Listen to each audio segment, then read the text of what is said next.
మిథున రాశి వారికి చాలా కాలం తర్వాత అష్టమ స్థానంలో త్రిగ్రహ కూటమితో ప్రారంభమయ్యి 19-20వ తారీఖున పంచమగ్రహ కూటమి ఆదివారం అమావాస్య సందర్భంగా నూతన ఆంగ్ల సంవత్సర కాల సమయంలో ప్రారంభమవుతుంది కనుక సకల దోషాలను తొలగించుకొని ఐశ్వర్యాన్ని ఎలా పొందాలో ఈ వీడియోలో సవివరంగా సంపూర్ణంగా తెలుసుకుందాం.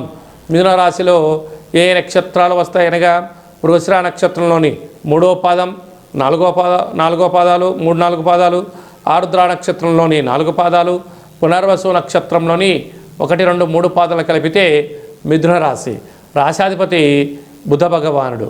వీరికి రాశిలోనే దేవగురు బృహస్పతి సంచార స్థితి, తృతీయంలో కేతు సంచార స్థితి, సప్తమంలో బుధ సంచార స్థితి, అష్టమంలో ఎన్నడూ లేనటువంటి విధంగా ఆత్మకారకుడు రవి, మనకారకుడు చంద్రుడు, బుద్ధికారకుడు బుధుడు, కళత్రతకారకుడు శుక్రుడు 19వ తారీఖున 20వ తారీఖున సంచారం చేయడం జరుగుతుంది. అదే కాకుండా 18వ తారీఖున ఆదివారం అమావాస్య సందర్భంగా తప్పక మౌనం, ధ్యానం, ఏకాగ్రత, సత్ప్రవర్తన, నిప్పుతో నీటితో దూరంగా ఉండాలి. గొడవలకు వెళ్ళొద్దు.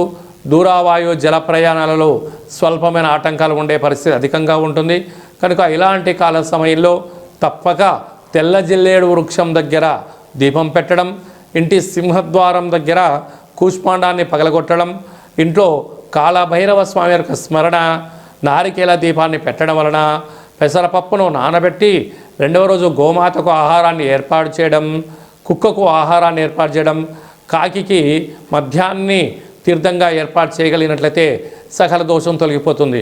మీడియేటర్ రంగంలో ఉండబడిన వారు, మార్కెటింగ్ రంగంలో ఉండబడిన వారు, స్వయం వృత్తులు, సేవా రంగాలు, ఇంజనీరింగు, ప్రభుత్వ శాఖల్లో పనిచేసేటువంటి వారు, సాఫ్ట్వేర్, హార్డ్వేర్, క్రియేటివిటీ రంగాలుగా ఉండబడిన వారందరికీ ఓర్పు, నేర్పు, సహనం, పట్టుదల, ఏకాగ్రతగా ఉండగలగాలి.